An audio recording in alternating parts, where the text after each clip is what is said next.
Hi good morning. शुरू करते हैं प्रतिपूर्ति हिंदी सेकंड का ऑब्जेक्टिव क्वेश्चन और देखते हैं इसमें सही आंसर क्या है। काफ़ी इंपॉर्टेंट ऑब्जेक्टिव क्वेश्चन लाया गया आप लोगों के लिए। पहला क्वेश्चन देखेंगे यहाँ पे, रस्सी का टुकड़ा शीर्षक कहानी के कहानीकार कौन है? तो गाय डी मोपासा है, आपको पता ही है, ये आंसर ये हो जाएगा। अगला क्वेश्चन देखिए, गाय डी मोपासा का जन्म कब हुआ था? हम लोग क्लास में इस चीज़ को देख चुके हैं। गाय डी मोपासा का जन्म 1850, इसका सही आंसर होगा डी। चलते अगला आंसर की तरफ, गाय डी मोपासा का निधन कब हुआ था? तो मोपासा जी का निधन जो है 1893 में हुआ था। चलते अगले क्वेश्चन की तरफ। अगला क्वेश्चन, मोपासा किस देश के रहने वाले थे? तो मोपासा के बारे में जानते हैं, मोपासा फ्रांस के रहने वाले थे। चलते फिर अगले क्वेश्चन की तरफ और देखते हैं अगला क्वेश्चन क्या है। Question number 5, Guy de Maupassant लगभग कितनी कहानी लिख चुके थे? गाय डी मोपासा लगभग कितनी कहानी लिख चुके थे? तो 300। इसका सही जवाब क्या हो जाएगा? इसका सही जवाब हो जाएगा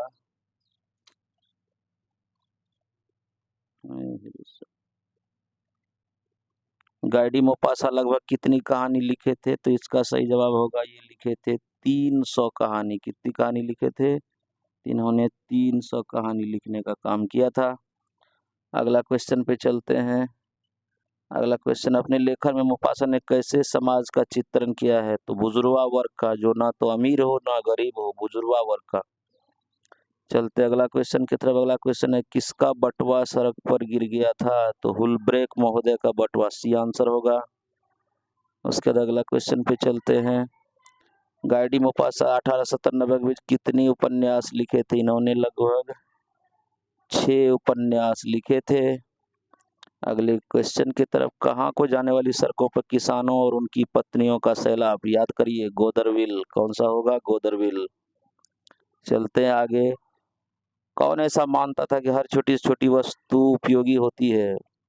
तो इसमें हम लोग को पता है, होशे कम उठा लेता था कुछ भी सड़क पर से। होशे कम को रस्सी का टुकड़ा उठाते हुए कौन देख लिया था? उसका जो शत्रु था, दुश्मन, जिससे उसके दुश्मनी चल रही थी, मलांदे ने देखा था। सार्वजनिक भोजनालय का मालिक कौन था? सार्वजनिक भोजनालय का मालिक जुर्दे। सार्वजनिक भोजनालय यानी कि होटल था एक हटिया पर, गोदरविल का जो हाट था उस पर एक होटल था जिसका मालिक था जुर्दे। आगे देखते हैं, होशे कम कहाँ का रहने वाला था? होशे कम गोदरविल, अमृतसर, ब्रोल। होशे कम ब्रोल का रहने वाला था। इसका सही आंसर क्या हो जाएगा? ब्रोल। चलते क्वेश्चन नंबर 14 में, होशे कम को कौन अपने यहाँ बुलाता है? कौन बुलाता है? मेयर साहब, क्योंकि वही मालिक थे हाट का, तो मेयर साहब बुलाते हैं।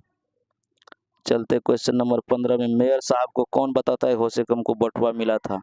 तो उसका शत्रु बताता है। कौन? मलांदे बताता है।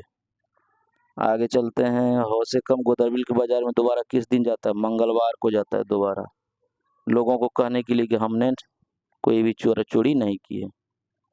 अगला क्वेश्चन, होशे कम की मौत किस महीने में हुई है? होशे कम जनवरी मरा, दिसंबर में बीमारी पकड़ा, जनवरी में द इंड।